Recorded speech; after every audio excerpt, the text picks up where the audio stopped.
दोस्तों half yearly exam धीरे धीरे समाप्त हो रहे हैं और अब आ रहे हैं आपके pre board exam. UP board class 10 सामाजिक विज्ञान 2024-25 के पेपर प्री बोर्ड के लिए ऑब्वियसली बोर्ड के लिए भी ये क्वेश्चन सारे इंपॉर्टेंट होंगे, क्योंकि प्री बोर्ड एक तरह से आपके बोर्ड एग्जाम की प्रैक्टिस ही होती है।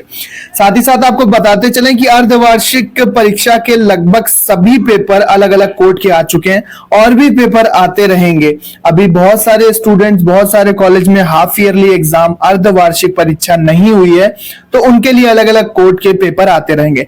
यहाँ पर प्री बोर्ड परीक्षा का पेपर सॉल्व करेंगे।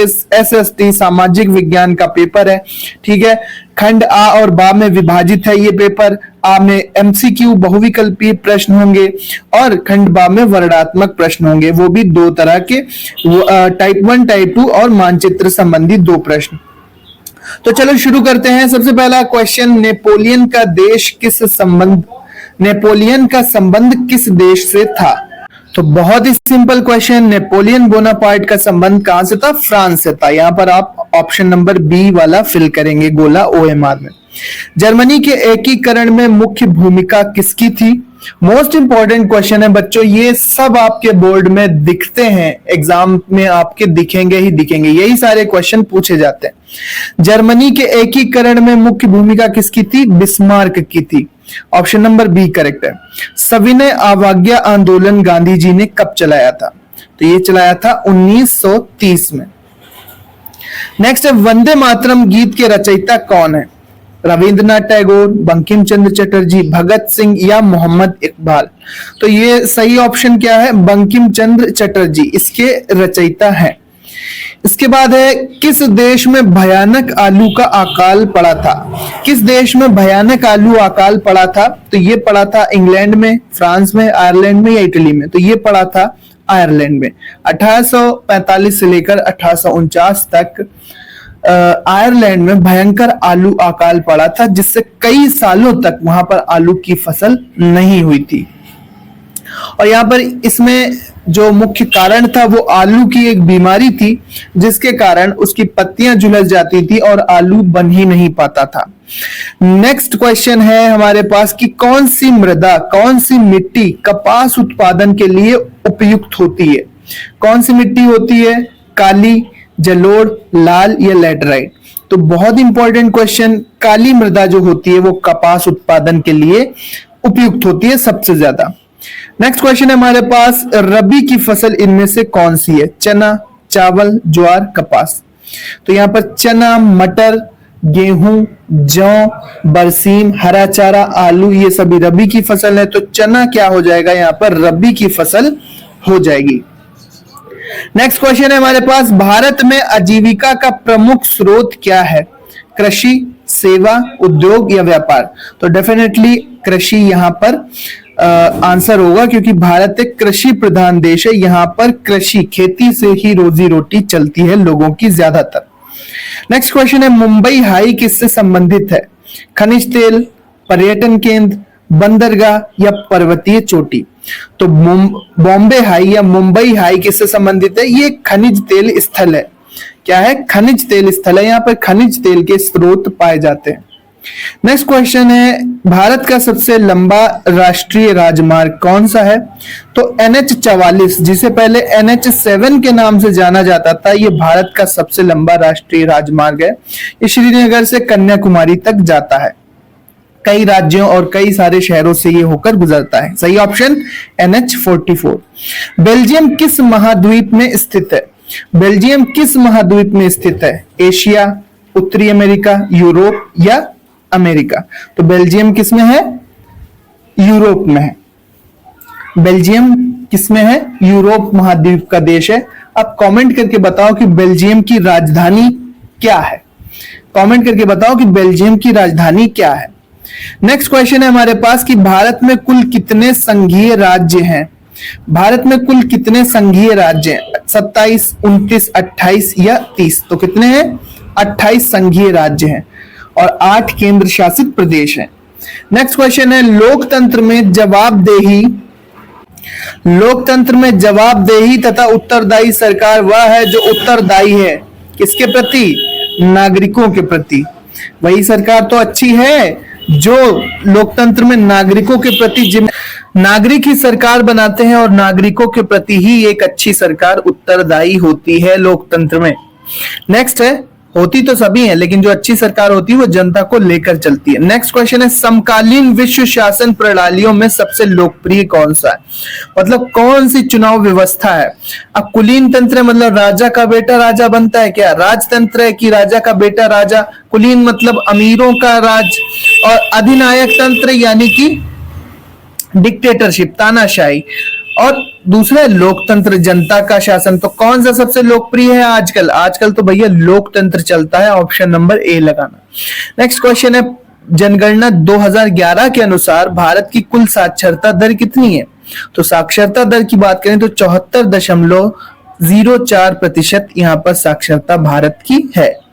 नेक्स्ट क्वेश्चन है हमारे पास कि मानव विकास रिपोर्ट किसके द्वारा तैयार की जाती है। तो ये संयुक्त राष्ट्र विकास कार्यक्रम यानी यूएनडीपी के द्वारा तैयार की जाती है, ऑप्शन नंबर डी भरना। निजी क्षेत्रों का मुख्य उद्देश्य क्या होता है। तो निजी क्षेत्रों का मुख्य उद्देश्य होता है विकास करना। क्या होता है, विकास करना, या फिर एक तरह से लाभ कमाना भी कह सकते हैं। कहा तो जाता है कि विकास करने के लिए निजी क्षेत्रों को दे, लेकिन वो लाभ कमाते हैं। तो एक तरह से यहाँ पर डी ऑप्शन करेक्ट होगा। ठीक है, देख लेना इसको, इन दो में कंफ्यूजन है। नेक्स्ट क्वेश्चन है हमारे पास कि आर्थिक उदारीकरण की शुरुआत कब हुई। आर्थिक उदारीकरण की शुरुआत हुई थी 1991 में। ठीक है, 1991 में। नेक्स्ट क्वेश्चन है, नेक्स्ट प्रश्न है हमारा कि उपभोक्ता संरक्षण अधिनियम। ये कुछ क्वेश्चन है जिनको आप याद कर लो अभी से, तो आपके बोर्ड परीक्षा में बिल्कुल इजी हो जाएगा। 20 के 20 नंबर तो वो पहले पक्के ओएमआर के, मात्र 20 मिनट लगेंगे, 20 नंबर आपके पक्के। 1986 में आया था उपभोक्ता संरक्षण अधिनियम। विश्व व्यापार संगठन का मुख्यालय कहाँ है। तो यह है जेनेवा स्विट्जरलैंड में। कहाँ है, जेनेवा। ए वाला आप बबल फिल करेंगे ओएमआर पे। खंड बा में लिखने वाले प्रश्न, जर्मनी के एकीकरण पर संक्षिप्त लेख लिखिए। 4 नंबर का प्रश्न। नहीं आता आपको ये वाला तो भारतीय राष्ट्रीय आंदोलन में भाग लेने वाले किन्हीं 3 नेताओं के बारे में लिखिए। इसके बाद है भारतीय कृषि की 4 विशेषताएं आप लिख सकते हैं, या फिर नहीं आता तो ऊर्जा के गैर परंपरागत स्रोत जैसे पवन ऊर्जा, सौर ऊर्जा, जल विद्युत ऊर्जा, इन सभी के बारे में आप लिखेंगे। सौर ऊर्जा का भविष्य उज्जवल क्यों है, कारण लिखिए। ठीक है, परंपरागत स्रोत कौन है, जैसे कोयला, पेट्रोल, डीजल, ये परंपरागत स्रोत है। गैर परंपरागत स्रोत कौन से हैं, जैसे पवन ऊर्जा, जल विद्युत ऊर्जा, सौर ऊर्जा, और क्या होता है ज्वारीय ऊर्जा, ये सभी गैर परंपरागत स्रोत हैं। बायोगैस, गोबर गैस ऊर्जा, ये सभी गैर परंपरागत स्रोत हैं ऊर्जा के। संघवाद की विशेषता लिखिए। नहीं आता तो भारतीय लोकतंत्र की सफलता के किन्हीं 4 आवश्यक दशाओं का वर्णन कीजिए, कि भारतीय लोकतंत्र किन 4 दशाओं में सफल हो जाएगा, या एक तरह से यूं कह लें कि भारत में वो कौन सी 4 दशाएं हैं जिसके कारण यहाँ पर लोकतंत्र काफी लोकप्रिय है। नेक्स्ट क्वेश्चन है हमारे पास, भारत में सार्वजनिक वितरण प्रणाली की 4 कमियां लिखिए। नहीं आता तो विश्व व्यापार संगठन पर टिप्पणी लिखिए, वही जिसका मुख्यालय कहाँ है, जेनेवा स्विट्जरलैंड में। अब इसकी स्थापना कब हुई, इसके कार्य क्या है, इसके सचिव कौन है, इसके अध्यक्ष कौन है, कितने देश इसके सदस्य हैं, ये सारी बातें आप इसमें संक्षिप्त टिप्पणी में लिख देंगे। नेक्स्ट क्वेश्चन है, महात्मा गांधी द्वारा चलाए गए प्रमुख आंदोलनों पर एक निबंध लिखो। 6 नंबर का प्रश्न है। अब इसमें सविनय अवज्ञा आंदोलन, इसके बाद चंपारण सत्याग्रह, सविनय अवज्ञा आंदोलन, खेड़ा आंदोलन आप लिख सकते हैं, अहमदाबाद मिल मजदूर आंदोलन, असहयोग आंदोलन, भारत छोड़ो आंदोलन, खिलाफत आंदोलन, ये सभी के बारे में आप थोड़ा थोड़ा लिखोगे तो आपका 6 नंबर का प्रश्न बन जाएगा। नहीं आता तो इटली के एकीकरण में भूमिका निभाने वाले नेताओं का योगदान का वर्णन करो। क्वेश्चन नंबर 6, भारत में मिट्टी के प्रकार, काली मिट्टी, लाल मिट्टी, लैटराइट मिट्टी, जलोढ़ मिट्टी, ये सभी मिट्टियों के प्रकार और इनका क्षेत्र कहाँ पाई जाती हैं, किन राज्यों में पाई जाती हैं, इनमें कौन सी फसलें उपयुक्त होती हैं, जैसे काली मिट्टी में कपास, जलोढ़ मिट्टी में गेहूं, गन्ना। तो इस तरह से आप लिखते चले जाएंगे 2-2 लाइनें, तो आपका बड़ा प्रश्न बन जाएगा। नेक्स्ट क्वेश्चन है, नहीं आता ये वाला तो आप स्वर्णिम चतुर्भुज यानी कि जो रोड का है चेन्नई कोलकाता मुंबई दिल्ली को जो एक जोड़ने वाला स्वर्णिम चतुर्भुज है उसके बारे में लिखेंगे और राष्ट्रीय राजमार्ग पर टिप्पणी लिखेंगे। भारतीय लोकतंत्र के सामने क्या चुनौतियां हैं, किन्हीं तीन का वर्णन करो। तो लोकतंत्र के सामने चुनौतियों को आप लिख सकते हैं। नहीं आता तो पंचायती राज पर निबंध लिखिए, पंचायती राज व्यवस्था पर निबंध लिखिए। इसके बाद है राष्ट्रीय आय में वृद्धि हेतु तीन उपाय लिखिए। राष्ट्रीय आय में वृद्धि कैसे हो सकती है। नहीं आता तो उपभोक्ता का शोषण किस प्रकार किया जाता है, उदाहरण देकर समझाइए। इसके बाद मानचित्र कार्य में जलियांवाला बाग नरसंहार कहाँ हुआ, पंजाब, अमृतसर में आप लगाएंगे। वो स्थान पर डॉट रख के आप स्थान लिख देंगे। वह स्थान जहां नमक सत्याग्रह हुआ था तो दांडी गुजरात में आप लगाएंगे, ठीक है। इसके बाद वह स्थान जहां 1920 कांग्रेस का अधिवेशन हुआ था, 1920 में कहा हुआ था, वो लगाएंगे। इसके बाद वह स्थान जहां पहली सूती मिल स्थापित हुई, वह स्थान जहां पहली जूट मिल स्थापित हुई, तो ये आप मार्क करके लिख देंगे। भूगोल के मानचित्र प्रश्न में टिहरी बांध योजना, सबसे अधिक चाय उत्पादक राज्य असम में लगाएंगे। गन्ने का सबसे बड़ा उत्पादक राज्य यूपी में लगा देना। कोयला उत्पादक राज्य उड़ीसा झारखंड में लगा देना, झारखंड में लगा देना।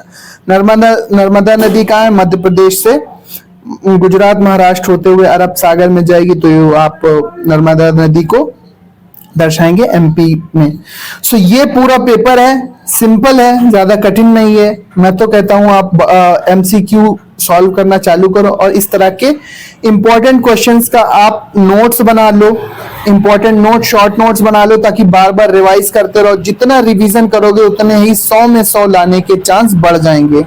बहुत ही आसान होता है टॉप करना, लेकिन आप उन्हीं क्वेश्चंस को बार बार रिपीट करो जो कि इंपॉर्टेंट है। अब ये pre board paper pre board के लिए भी इंपॉर्टेंट है, बोर्ड की भी झलक दे रहा है कि किस तरह के प्रश्न बोर्ड में आएंगे। सो इसी तरह के आप इंपॉर्टेंट क्वेश्चन के नोट्स बना लो, चाहे वो लोकतंत्र के बारे में हो, ठीक है। इसके बाद कृषि की विशेषताएं हो, मृदा का प्रकार हो, महात्मा गांधी के आंदोलन हो, ठीक है। राजमार्ग, स्वर्णिम चतुर्भुज क्या है, इन सब की परिभाषाएं आपको याद रखनी। पंचायती व्यवस्था क्या है। इसके बाद मानचित्र के प्रश्न तो आप कर ही लोगे। राष्ट्रीय भारतीय आंदोलन के बारे में आप पढ़ो। ऊर्जा के स्रोत कौन कौन से, परंपरागत और गैर परंपरागत, इस तरह के नोट्स सिस्टमेटिक वे में अगर आप बनाओगे तो यूपी बोर्ड में टॉप जरूर कर जाओगे। भारत में सार्वजनिक वितरण प्रणाली, विश्व व्यापार संगठन, तो इस तरह के क्वेश्चन ही आते हैं। जर्मनी का एकीकरण, कौन से नेता थे, फ्रांस की क्रांति, रूस की क्रांति, ये आप मेन चीजें पढ़ते चलो। बाकी एमसीक्यू लगाते चलो। एमसीक्यू का मैं पूरा एक क्लास लाऊंगा, अच्छी क्लास 100-200 क्वेश्चन की, जहां पर आपको लगभग 20 के 20 क्वेश्चन उसी में से मिल जाएंगे। सो मिलते हैं नेक्स्ट वीडियो में। पढ़ते रहो, आगे बढ़ते रहो। वीडियो देखने के लिए धन्यवाद। आप ये वीडियो कौन से शहर से देख रहे थे, अपने शहर या गांव का नाम कमेंट में जरूर लिखना। Thank you and bye bye, जय हिंद।